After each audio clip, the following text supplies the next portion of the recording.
Chapter 1. Mr Murdstone. I disliked Mr Murdstone the first time I met him. Perhaps I was just jealous, or perhaps it was more than that. Certainly he was a handsome gentleman, with dark hair and dark whiskers, but there was something in his eyes that made me feel uneasy. He began to call at our house, and then my mother started putting on her prettiest dresses and going out in the evenings. One such evening my nurse, Peggotty, suggested that I go with her to visit her brother in Yarmouth for a fortnight. I agreed immediately, happy at the thought of an adventure. I did not realize how different things would be on my return. The day of our departure soon arrived, and Peggotty and I climbed into the carrier's cart that was to take us to Yarmouth. My mother and I kissed each other, and we both cried. When the cart started off, she ran after it to ask for another kiss. As we rode away, I saw Mr Murdstone speaking to her disapprovingly, and she lowered her head submissively. I shall never forget that holiday. Peggotty's nephew, Ham, was waiting for us when the cart set us down. He swung me on his broad shoulders and took us to their home. The Peggottys lived in a boat that had been taken from the water and made into a small, cosy home. For a young boy like me, it was magical. My nurse's brother, Mr Peggotty, greeted us warmly and introduced little Emily, his niece. Both she and Ham were orphans. She was about my age, with blue eyes and curls, and I quickly became devoted to her. When it was time for me to leave, we were both inconsolable. As we approached home, however, I became excited about seeing my mother again. She was not at the gate to greet me, and Peggotty led me into the kitchen. Now I was worried. "Where is Mamma, Peggotty?" "What has happened?" "She isn't dead, is she, like Papa?" Tears filled my eyes. "Good gracious, no, Master Davy," she replied, shocked. "But there is something I must tell you. You have a new Pa. Come and see him, and your Mamma." We went into the best parlour. My mother was sitting on one side of the fireplace, and Mr Murdstone sat on the other. As soon as she saw me, my mother smiled and hugged me timidly. "Now, Clara, control yourself," Mr Murdstone said. She kissed me, avoiding looking at me under Mr Murdstone's watchful eye. As soon as I could, I went to my room. Miserable, I thought of how different things used to be, how loving and affectionate my mother had been under Peggotty's indulgent eye. I knew that happy life was over, and I cried myself to sleep. I was awoken by my mother and Peggotty, who had been looking for me. "Davy, what is the matter?" my mother asked. She tried to put her arms around me, but I pushed her away.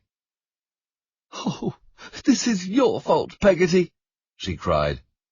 "You have turned my boy against me."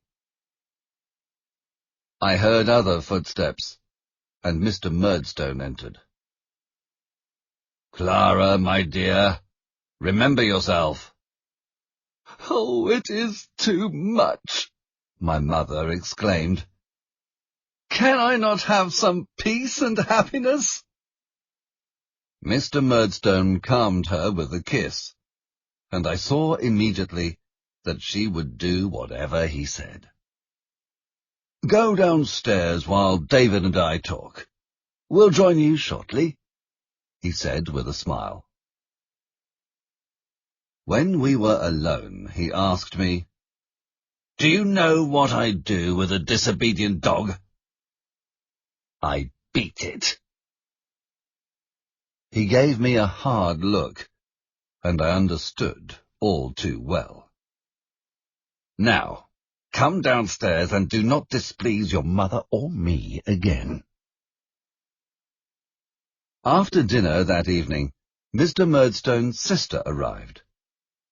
She was dark, like him, with the same stern look, but had a large nose and thick eyebrows which almost met in the middle. She had come to help my mother, and started the next morning by rearranging all our store cupboards. From then on, she took control of everything. On the one occasion that my mother asked to be consulted occasionally, Mr Murdstone accused her of being ungrateful and expressed his disappointment. It was enough. My mother never protested again. I resumed my lessons with my mother, but these were no longer the happy times they had been before. Mr and Miss Murdstone were always present, always ready to criticize my mother for her lack of firmness with me, and myself for every mistake. Mr Murdstone made me nervous and forgetful. My mother, in turn, became anxious. When she thought no one was looking, she tried to help me, but was immediately rebuked by Miss Murdstone. My poor mother suffered as much as I did, if not more. This continued for several months, until one morning I entered the parlour for my lessons, and saw my mother looking more nervous than usual. Mr Murdstone was holding a cane in his hand. "Now, David, you must be very careful over your lessons today," he said. The effect was, of course, that I became particularly forgetful, and things went from worse to worse. Finally, my mother burst into tears. "David, you and I will go upstairs," Mr Murdstone said, taking my arm. My mother ran after us, but Miss Murdstone stopped her. My mother's crying accompanied me up the stairs. When we got to my room, Mr Murdstone suddenly pinned my head under his arm and raised the cane in his other hand. "Please, sir, don't beat me. I'll do better." "Really?" he replied, and hit me hard. The hand holding me was near my mouth, and I bit it. He beat me then again and again with renewed fury. I heard my mother and Peggotty crying outside the door, and then it was over. He left me and locked the door behind him. I was kept in my room for 5 days. The only person I saw was Miss Murdstone, who brought me food but never spoke to me. On the 5th evening, I heard whispering at my door. "Davy, my darling?" It was Peggotty. "Oh, Peggotty!" I cried. "Hush, or they will hear us, my lovely. Listen. You are going away to school tomorrow." Chapter 2. School. I left after breakfast the following morning. My mother, her eyes red from crying, embraced me and told me to be good. Then Miss Murdstone took me to the awaiting cart. It was the same carrier that had taken Peggotty and myself to Yarmouth. I cried heartily as we drove away. Then, about half a mile from the house, Peggotty suddenly appeared from behind a hedge and got into the cart. She hugged me tightly, put some cakes into my pockets, and got out again, all without saying a word. I felt a little happier after this, and even more so when I found 2 half-crowns wrapped in paper, sent with my mother's love. As the morning progressed, I shared my cakes with the carrier, and learnt that his name was Mr. Barkis. He asked a few questions about Peggotty, and then asked me to give her a message when I wrote to her. "What message is that, Mr. Barkis?" I asked. "Tell her Barkis is willing," he replied. I thought it a strange message, but kept the thought to myself. I very soon fell asleep. Mr. Barkis set me down at the inn in Yarmouth, where, after some dinner, I took the stagecoach to London. We travelled through the night, and I sat pressed in between 2 gentlemen. Unlike the other passengers, I was unable to sleep. We arrived in London the next morning. Nobody was waiting for me at the inn, so the coachman left me in the booking office. I began to think I might never be claimed, and that perhaps this was Mr. Murdstone's revenge, when a thin young man entered. His name was Mr. Mell, and he was a schoolmaster at my new school. Salem House was an unwelcoming, square brick building. As we crossed the courtyard, I remarked to Mr. Mell how quiet it was. He seemed surprised. "Copperfield, don't you know it is the school holidays? There are no boys here, except you." Mr. Mell left me in the classroom for a while. It was a soulless, dirty, long room which smelt stale and unhealthy. I walked up and down the rows of desks, noticing the scraps of paper on the floor, and the ink splashed liberally about. At one end of the room, I saw a beautifully written sign lying on a desk. It said, "Be careful, he bites." I imagined it was for a fierce dog, and felt rather alarmed. So I quickly climbed up onto the neighbouring desk and proceeded to peer under the other desks in search of it. When Mr. Mell returned, he found me like this, and asked what I was doing.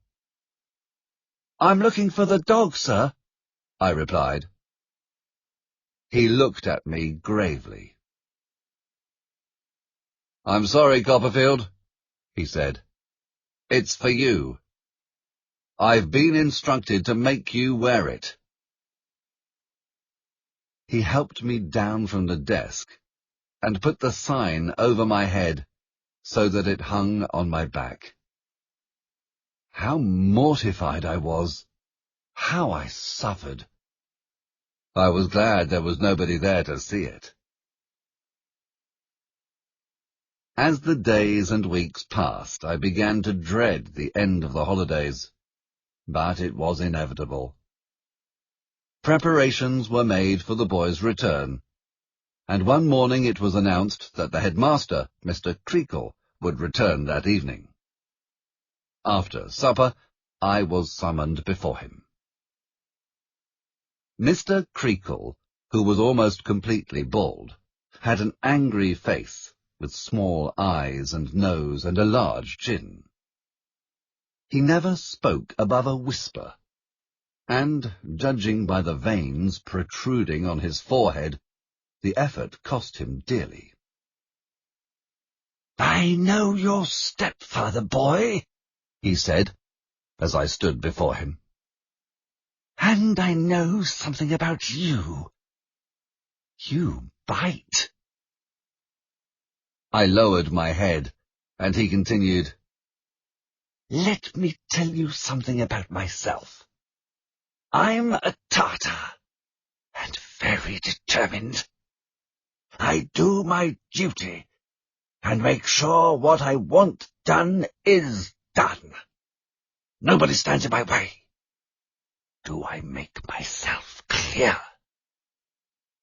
"Yes, sir," I replied, trembling under his fiery gaze. "Good. Now go," he replied. I hurried away as quickly as possible. The first boy I met was Tommy Traddles. He found the sign on my back so amusing that he immediately introduced me to all the other boys as they arrived back. However, the most important introduction took place in the playground, and was to a boy some 6 years older than myself, who was respected and admired by all the boys in the school. Steerforth, for this was his name, asked me why I had to wear the sign, and, hearing my story, declared it was a shame.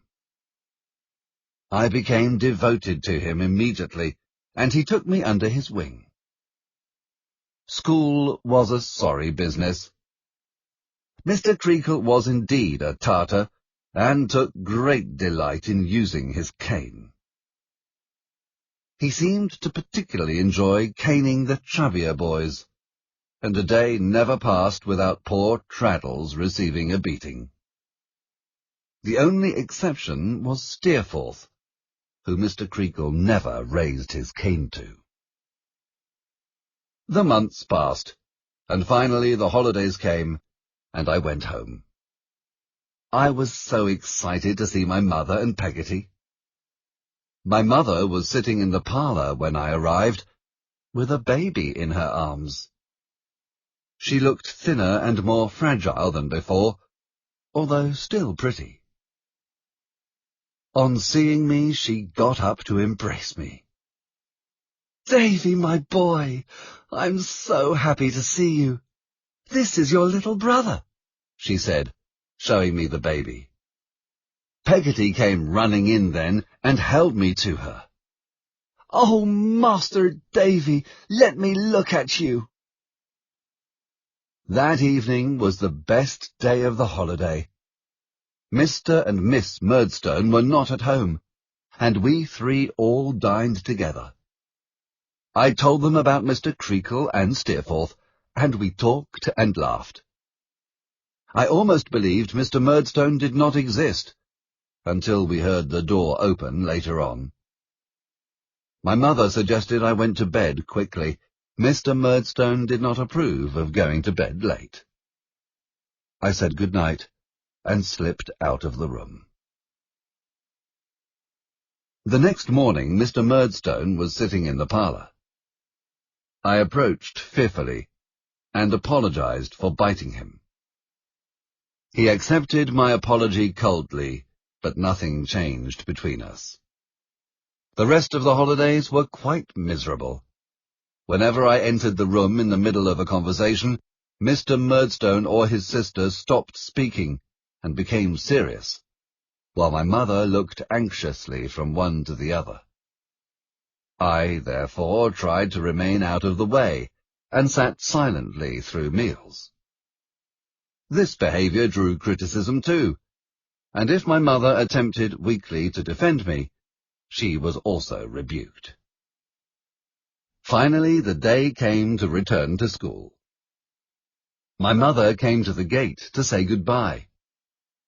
When I was sitting in the cart, she held up the baby for me to see, and stood that way as we drove away. I did not know it, but this would be my last image of her. Now I must relate the saddest time of my life. My birthday was about 2 months after my return to school. After breakfast, I was told to go to the parlour. I imagined that Peggotty or my mother had sent something for me, but was conscious of something like pity in the schoolmaster's eyes. Mr. Creakle was still at the breakfast table when I arrived, but he quickly left the room. His wife sat me down beside her, and, with a sad look, took my hand. "My poor boy, sit beside me," I'm afraid I have some very sad news. Your mother has died." I cried long and hard, while Mrs. Creakle held me. The news quickly spread through the school, and I had the bitter satisfaction of a new-found status among the boys. Chapter 3. Everything Changes. And so the worst period of my life began. I was sent home the next day, but any hope I had of finding much comfort there was immediately dashed. Mr. Murdstone ignored my presence entirely, and sat consumed by his own grief, while his sister busied herself with practical matters. I saw little of Peggotty except at night, when she sat by my bed and offered me the only comfort I found under that roof. The time before the funeral is confused in my memory, but I remember the day itself clearly. I can still see the best parlour readied for mourners, and later the coffin containing my mother and baby brother, as it was lowered into the ground. That evening, Peggotty came to my room. She held me close, and told me that my mother had died in her arms, her last thoughts of me. The baby had died the following day. The first thing Miss Murdstone did after the funeral was over was to give Peggotty a month's notice. Poor Peggotty was as upset as I was at the thought of our separation. After her departure, I was almost entirely neglected. I ate with the Murdstones when they were at home, alone when they were not. Mr. Murdstone tried to see as little of me as possible, my presence perhaps irritating his conscience, and I spent many lonely hours, weeks, months. Peggotty, now married to Mr. Barkis, came to visit as often as she was allowed, but it was never often enough. Then, one day, Mr. Murdstone decided I should be sent to work in his business in London. I was 10 years old.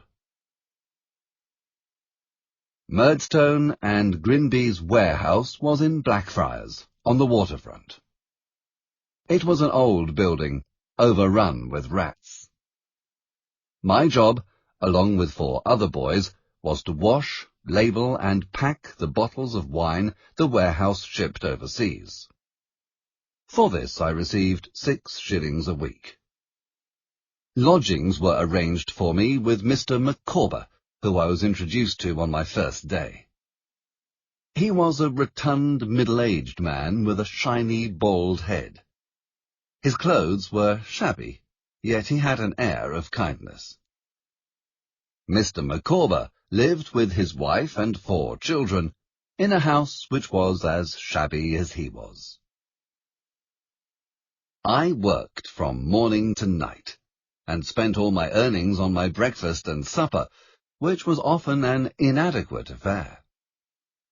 I was quite miserable at work, feeling the full shame of my situation, and the divide between myself and the other men and boys there. I had no friends, so I became attached to the Micawber family. Mrs. Micawber freely confided all of her husband's financial problems to me, and enlisted my services in selling household possessions. Thus I bore not only my own misery, but also my worries for this kind family. Finally, Mr. Micawber's problems reached a crisis. Unable to repay his creditors, he was arrested and taken to a debtor's prison. Soon afterwards, the family furniture was sold, and Mrs. Micawber and the children moved into his cell with him. I did not want to be separated from the only family I knew in London, so lodgings were found for me near the prison. After several weeks, Mr. Micawber was released from prison, and we were all reunited. However, he decided to leave London, and wasted very little time in preparations. We spent their last evening together, and Mr. Micawber offered me some fatherly advice. "My dear Copperfield," he said, "learn from my mistakes. Never put off until tomorrow what you can do today." I promised not to. After my friends left, I felt I could bear it no longer at Murdstone and Grimby's, and a plan formed in my mind. I would run away. I remembered my mother telling me about my father's aunt, Betsy Trotswood. Disappointed that I was a boy and not a girl, she had severed all ties with my mother at my birth. Despite this, I decided to find her and ask for her help. I shall not relate my journey, how I was robbed almost immediately of my possessions, how I walked all day and slept in fields at night, selling my jacket and waistcoat in order to buy food. It is enough to say that 6 days after I left London, I arrived, exhausted, starving, and half-clothed in Dover, and began to inquire after my aunt. I was lucky, and after no more than half a day, I was following her maid along a cliff road to the pretty cottage in which my aunt lived. There, aware of my terrible appearance, my courage failed. Having stood outside for a while, I was intending to leave, when an elderly lady came out of the cottage. She was wearing gardening gloves and a handkerchief over her bonnet, and held a large knife in her hand. "Go away! I'll have no boys here," she said angrily before turning away.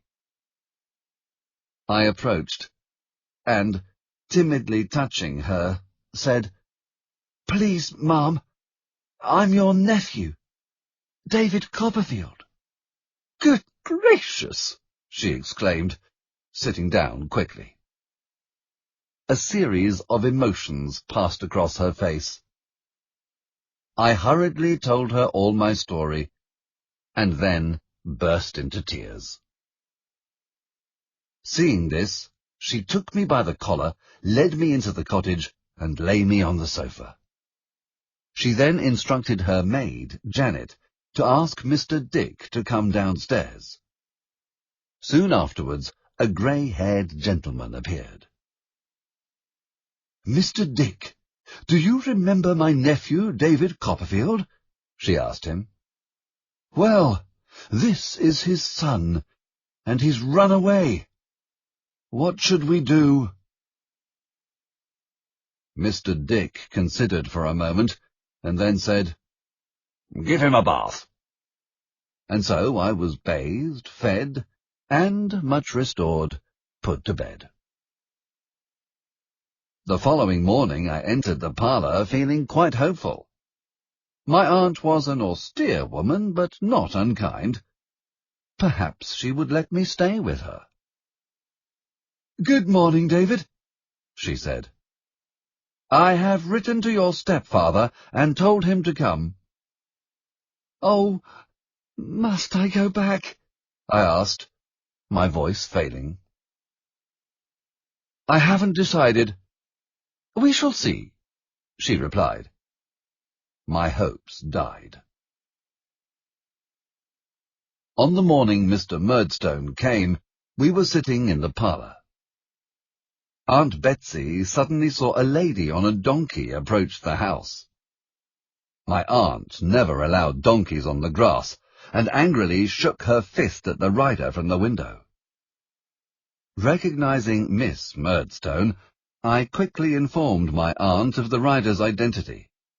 "I don't care!" she cried, and ran outside, shaking her fist again.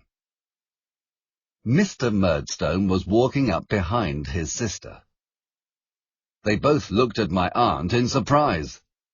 She ignored them and chased away the boy leading the donkey. Then she marched back into the house and waited for Janet to announce the visitors. "Miss Trotwood," said Mr Murdstone on entering, "I have come to take this ungrateful boy back." "Really? David, are you ready to leave?" my aunt asked me. "No. They never liked me, and made Mamma unhappy about me too. Please don't send me back with them. I was so miserable," I exclaimed. "This is ridiculous," said Miss Murdstone indignantly. "I wonder, would you treat your own son like this, and send him to work?" my aunt asked Mr Murdstone. "I can do what I like with the boy. I must warn you, Miss Trotwood, if you decide to keep him, I shall close my door to him forever," Mr Murdstone said sternly. "So be it. I shall take my chances with him. Good day to you both," my aunt replied coldly. "Janet, show them out." Furious, the Murdstones marched out of the house and out of my life. Chapter 4. A New Life. My life now took a happy turn. I became good friends with Mr Dick, and my aunt, who called me Trot, grew very fond of me. She decided to seek the advice of a certain Mr Wickfield, her lawyer, regarding a suitable school for me in Canterbury. I accompanied her to his house. When we arrived, a pale youth of about 15 opened the door to us. He had extremely short red hair, no eyebrows or eyelashes, and was bony and ill-proportioned, with skeleton-like hands. His name was Uriah Heep. "Uriah, is Mr Wickfield at home?" my aunt asked. He showed us into the study. Mr Wickfield soon arrived. He was an affable gentleman with white hair and a complexion which suggested a little too much port. He was able not only to recommend a school, but to offer me lodgings in his house. Then he introduced me to his daughter, Agnes. She was about my age, with a gentle face and such a calm spirit that I have never forgotten. I knew immediately that we would be friends. So time passed. I attended Dr. Strong's school. It would be impossible to find someone more different from Mr. Creakle. Dr. Strong was one of the kindest, gentlest men I have ever known, and my school days there were happy ones. I was also happy living in Mr. Wickfield's house, and grew close to Agnes, coming to consider her as a sister. The only person I did not like there was Uriah Heep. I had disliked him instinctively on first meeting him, and the years did nothing to change this. He continually referred to himself as a humble person, and had snake-like movements and ingratiating ways which repulsed me. Finally, the time came for me to leave school and take my place in the world. I was 17. At my aunt's suggestion, I took some time to think about what I wanted to do next, and decided to visit my dear old nurse, Peggotty. I took the stagecoach to London, stopping for the night at an inn there. As I sat near the fire, a handsome, well-dressed young man entered the room. It was Steerforth. "Steerforth! Don't you recognize me?" I asked, approaching him hand outstretched. He looked at me hard, and then I saw recognition light up his face. "Why, it is Copperfield!" he exclaimed, shaking my hand heartily. I'm so glad to see you, I said, tears coming to my eyes. We sat and talked. He was on his way from Oxford University to see his mother, and suggested I went with him. I agreed happily, and we set off the next morning. I spent a delightful week with them, during which Steerforth taught me to ride. When I finally made up my mind to continue my journey, Steerforth decided to accompany me. And so we travelled to Yarmouth together. When Peggotty recognized me, joy spread across her face, and we fell into each other's arms. Steerforth charmed Peggotty with his easy ways and affection for me. That evening we all went to Mr. Peggotty's little boat and knocked on the door. We could hear the sound of laughing and celebrating coming from inside. "Look who is with me, brother," Peggotty said, indicating myself. "Why, Master Copperfield!" Mr. Peggotty exclaimed, shaking my hand and then Steerforth's. "What are you celebrating, if I might ask?" I inquired, looking round the room at everyone. "Such good news! My Emily is to marry Ham," Mr. Peggotty said, happily taking Emily's hand in his. She blushed prettily. What a beauty she had become. Ham stood grinning with pride. "Well, congratulations," I said, shaking his hand and smiling at Emily. We spent a happy evening. Steerforth entertained everyone with stories of the sea. Emily sat in a corner, but observed and listened to everything. When we left, her blue eyes followed Steerforth. We remained in Yarmouth for a fortnight, although not always together. I enjoyed wandering on my own, and went to visit my childhood home. Sadly, I found the windows closed up and the garden overgrown. Steerforth spent a great deal of time with Mr. Peggotty, sailing. At last, a letter arrived from my aunt, reminding me of my purpose, and inviting me to join her in London. It was decided. I would become a proctor. My aunt found me a position as a clerk with Spenlow and Jorkins, and we found lodgings nearby. Imagine my delight when I met Traddles again in London, lodging with my old friend Mr. Micawber. After a trial period I was articled. Mr. Spenlow invited me to his house, Norwood, for the weekend. When we arrived, he immediately called for his daughter. We entered a room, and there she was, Dora Spenlow. I fell in love instantly. Later, we walked in the garden together. She wore a straw hat, and had such blue eyes and curls. A little black dog, Jip, was by her side.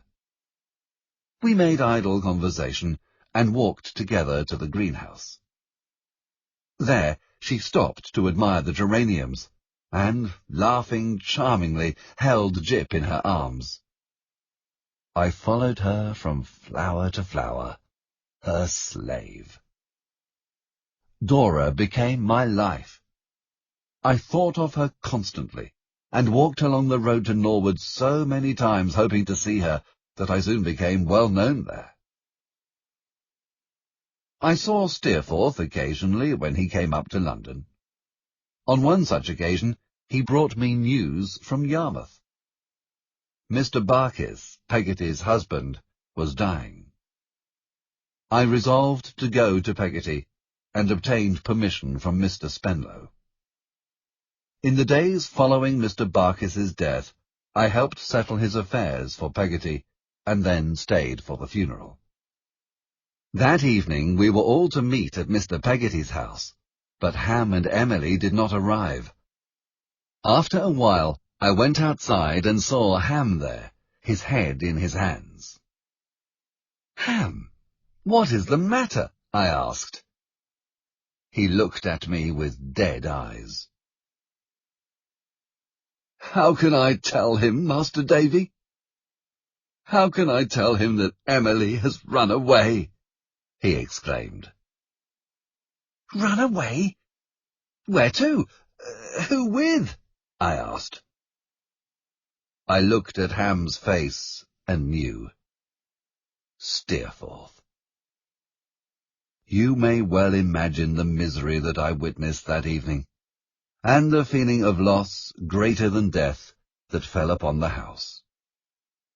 Mr. Peggotty resolved to find Emily and never rest until he did.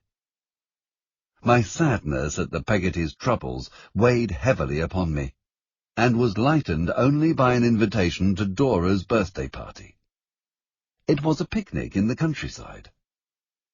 A young man with red whiskers claimed Dora's attention, and, in a state of jealousy, I flirted with the nearest girl I could find.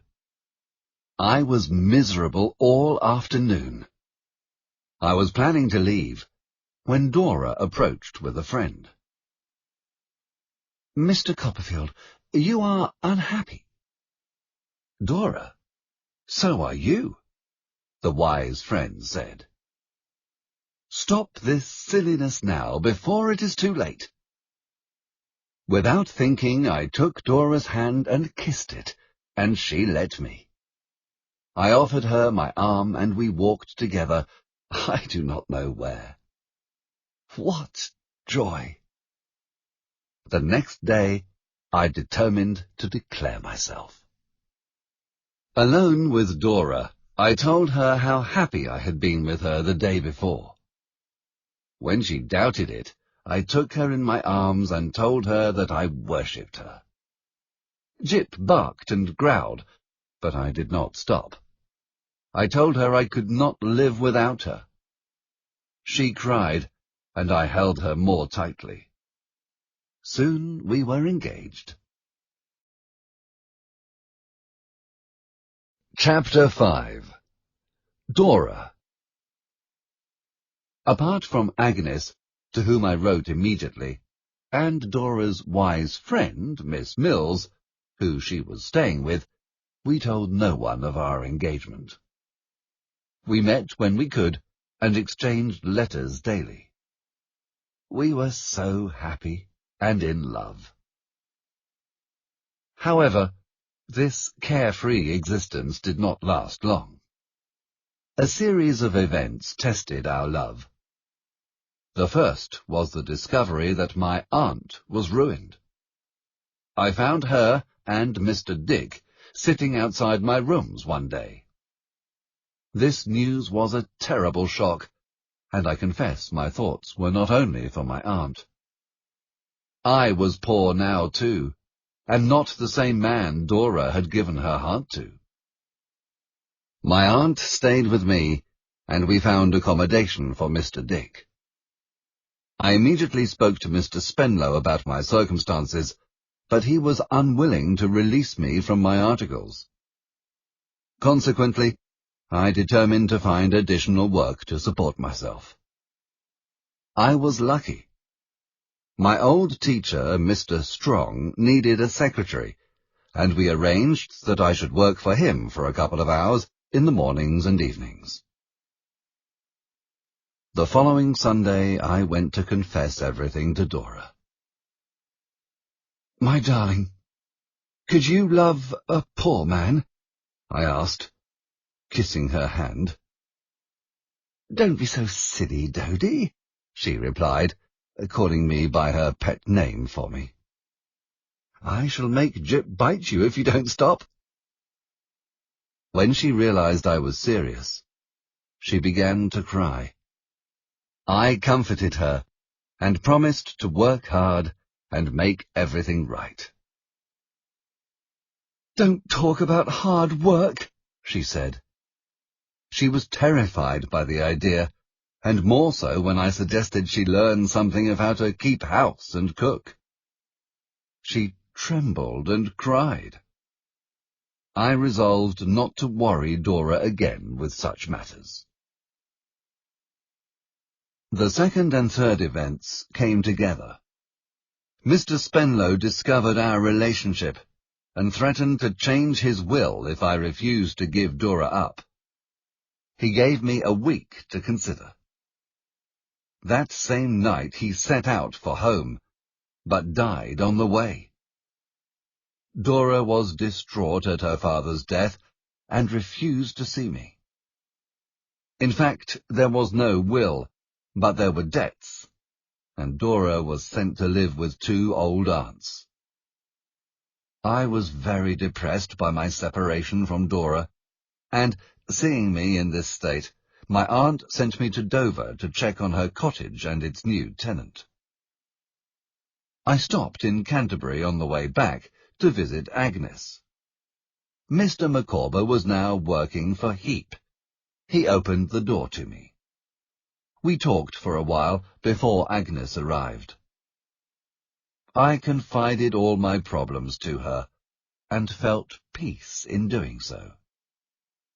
She was always so kind and tender. She advised writing to Dora's aunts, telling them everything, and asking for permission to visit from time to time.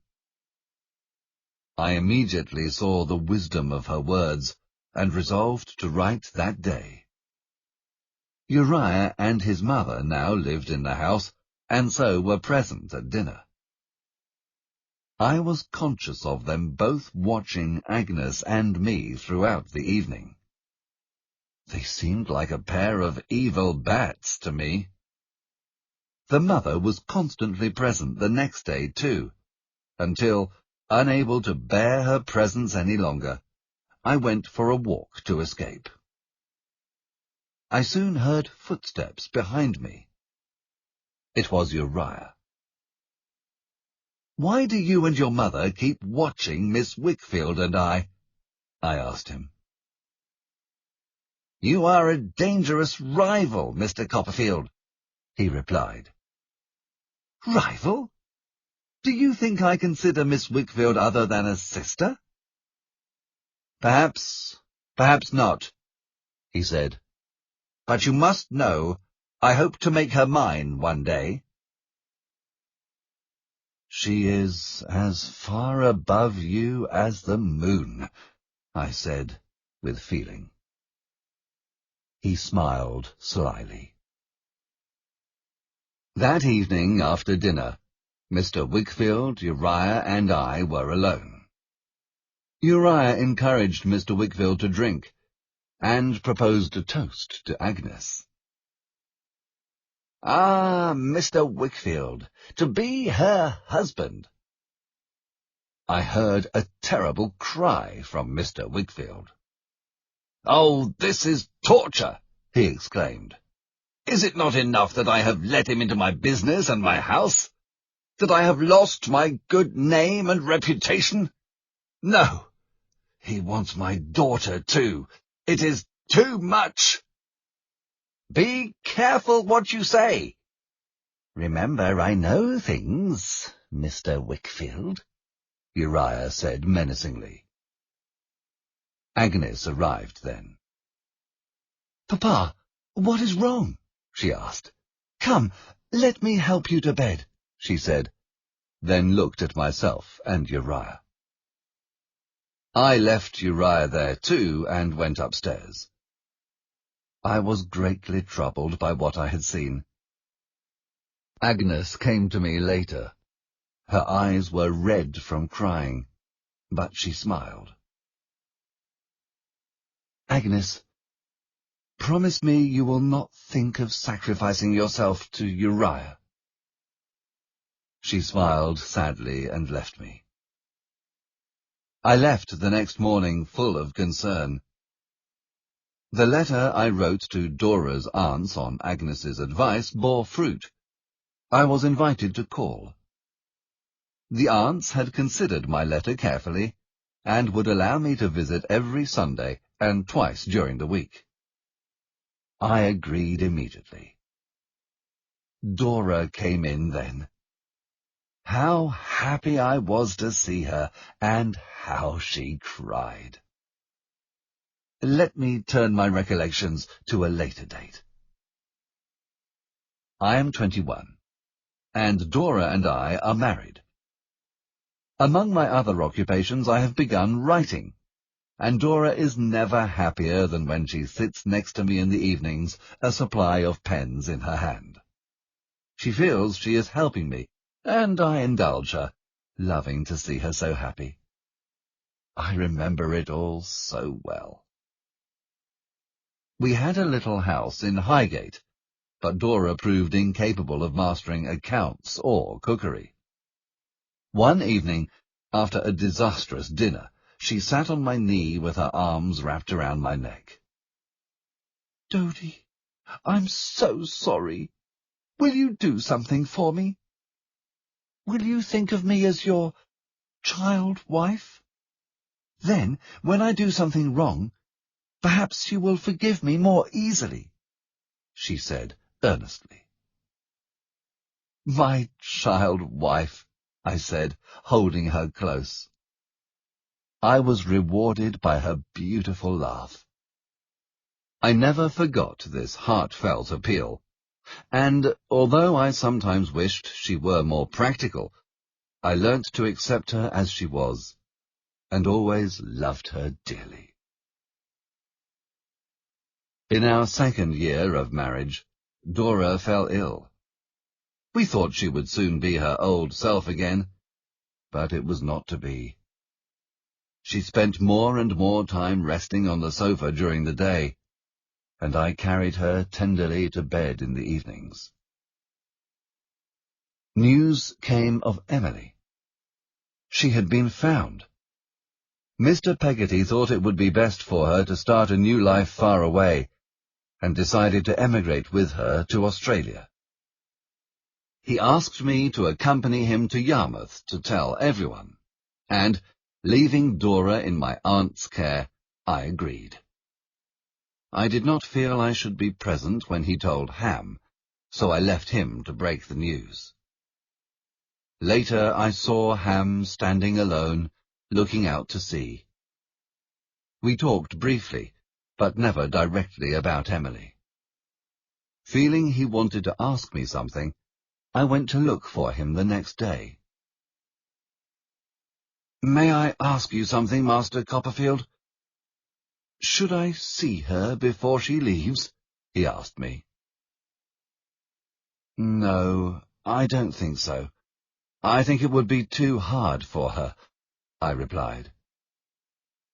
"If you want to tell her something, I could write a letter for you, Ham," I offered. "Thank you. You are a gentleman, and so much better with words than I am. I don't think I can forgive her or forget her, but I don't want to weigh heavy on her heart. Tell her that I'm fine. Not that I shall ever marry or anything, but I'm fine," he said. Poor, honest Ham. I promised to write for him. Mr. Peggotty emptied his little home the next day, and packed the few things he wanted to take away, and we travelled back to London together. Chapter 6. Endings and Beginnings. I shall now relate how Uriah Heep was exposed for the villain he was, but, to do so, I must first go back a little in time. Shortly before Emily was found, I received a mysterious letter from Mr. Micawber. He was coming to London, and wished to meet with me and Traddles. We waited for him at the appointed time, and found him to be quite agitated. Wanting to get to the bottom of things, I invited him to come to Highgate with me, where I would introduce him to my aunt. He accepted. My aunt and Mr. Dick welcomed him warmly. He was moved by their hospitality, but was clearly upset about something. "Mr. Micawber, you are among friends here. "Won't you tell us what is wrong?" I asked him. "What is wrong? Heap. That is what is wrong. He is a villain. When I think of poor Miss Wickfield, so good, so loving, and her poor father—" Here he became extremely agitated.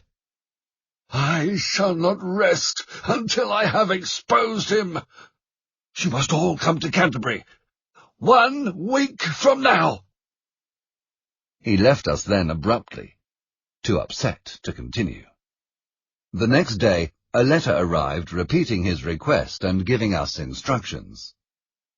When the time came, my aunt and I were reluctant to leave Dora, but she coaxed us prettily, saying she was not so very ill. Not wanting to alarm her with our concerns for her health, we agreed to go. So, as instructed, we went to Canterbury and called at the agreed time to see Agnes. Mr. Micawber opened the door to us, pretending to be surprised. Uriah certainly was. Agnes soon arrived. Uriah then instructed Mr. Micawber to leave on some business, but my old friend refused. Irritated, Uriah called him a scoundrel and threatened to dismiss him, but still Mr. Micawber stayed. "The only scoundrel here is you, Heap," Micawber declared. Uriah looked at us all, surprised, and then suspicious. "Ah, this is a conspiracy, is it?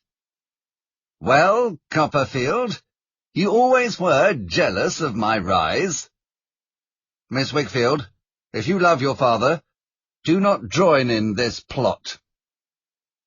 Miss Trotwood, too, if you know what is best for you," Uriah said, dropping all pretense of humility. The change in him was astonishing. With his mask off, all his hatred and malice were apparent. He seemed to grow in height like an evil genie, and I readily imagined him towering over poor Agnes and her father, frightening them into submission. Or, as he had threatened, turning his attention to my aunt. He was dangerous like a cornered wild animal. Unafraid, Mr. Micawber took a burnt pocketbook from his pocket. "My wife found this in the fire when we moved into your house, Heap. Do you recognize it?" Uriah tried to snatch it, but Mr. Micawber was too quick. Addressing us, he explained, "It contains proof of fraud and treachery carried out over a number of years. You see, Heap falsely obtained Mr. Wickfield's signature on important documents, and has held him in his power ever since. First, he obliged him to make him a partner. Then he systematically forged Mr. Wickfield's signature on accounts and documents. Poor Mr. Wickfield lost his reputation with his clients and investors, and just recently, believing himself bankrupt, signed a document giving all of the business to Heap. I have it here." Uriah did not speak. Agnes cried quietly, thinking of how her poor father had suffered. My aunt's reaction was quite different. "So, you are responsible for ruining me," she declared furiously, trying to take hold of Uriah. "It is quite clear what must be done," Traddles said. "We must destroy the document giving Heap the business. Then, Heap, you must repay every penny you have stolen. If you don't, we can arrange for you to spend some time in prison." I still remember the look of defeat and hatred on Uriah Heap's face. My darling Dora grew worse. She no longer left her bed, and my aunt and I spent many hours sitting with her. Yet she was always so happy and loving, never complaining. Time rolls back, and I can see it all so clearly. It is night, and I am sitting by her bed, holding her hand in mine. Dodie, I think I was too young and inexperienced to be a wife. Don't say such things, my darling, I say, laying my face on her pillow. No, Dodie, it is true. We are happy now, but I am sure as time goes on you will want more from your companion, more than a foolish child wife. It is better this way. Oh, Dora, don't, I cry, and she comforts me. Hush, my sweet boy, she whispers. Dodie, I would like to talk to Agnes. Can you send her to me? I leave reluctantly to fetch Agnes, who is downstairs with my aunt. I sit by the fire, while Agnes is with Dora. Jip, old now, is near me. My thoughts turn to Dora's words, and I feel full of remorse for ever wishing her different. I sit like this for I do not know how long. Then Jip looks towards the stairs, whines once, and dies. Agnes comes down soon after, tears running down her face. My Dora is gone. My grief was frozen for a time, waiting to explode fully. I do not know how, but it was decided that I should travel abroad for a period. Preparations were made. The time was nearing for Mr. Peggotty and Emily to depart too. Mr. Peggotty showed me a letter from Emily to Ham, and I offered to take it to him before they left. So, once again, I went to Yarmouth. There was a terrible storm coming. I could not find Ham, and, worried, returned to the inn. Later, I was woken by voices calling out that a ship was going down, so, along with others, I hurried to the beach. The broken ship was hit by wave after wave. We watched helplessly as men disappeared under the sea. Then I saw Ham, and I understood his intention immediately. I tried to stop him, but he pushed me aside, gently saying, "If it is my time, then so be it, Master Copperfield." With ropes around his waist, he went into the water. Only one man remained on the ship now, clinging to a mast. He waved his red cap in a gesture I thought familiar. Ham almost reached him, but an enormous wave hit the ship then. The seaman pulled on the ropes and brought Ham back to shore. He was dead. Poor, honest Ham. I remained with him until a fisherman asked me to follow him. "Is there another body?" I asked. He did not reply, but walked to the shore. There, lying as he used to at school, was my old friend Steerforth. We carried his body to the inn, and in a dreamlike state, I travelled to break the news to Mrs. Steerforth, and then directly on to London. I was determined to keep the news of Ham's death from Mr. Peggotty, and let them leave happy. Consequently, I assured him that Ham had received the letter, and his thoughts were with his uncle and Emily. Mr. Peggotty boarded the ship. As he waved goodbye from the deck, I saw Emily appear next to him, and placing her head on his shoulder, she waved too. I travelled abroad from place to place, the burden of my grief growing heavier and heavier. I mourned my pretty Dora, my old friend, and kind-hearted Ham. At times I wanted only to die and end my sorrow. Then a letter from Agnes arrived.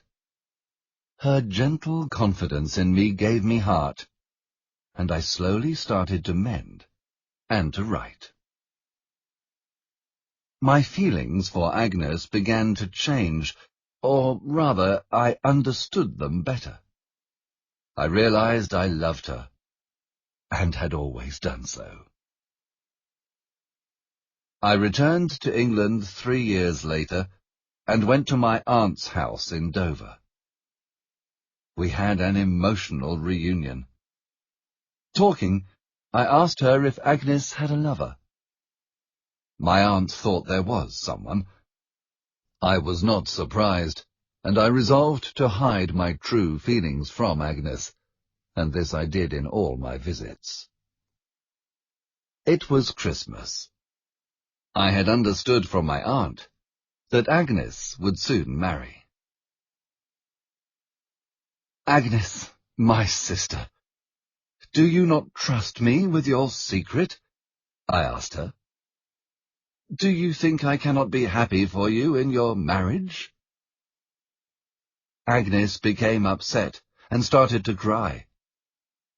Her look gave me hope. If I thought you could ever love me as more than a brother, you must know I love you. Oh, Trotwood, I have always loved you, she said through her tears. As I held her close, I fancied I saw Dora smiling at us happily, giving us her blessing. We were married 2 weeks later.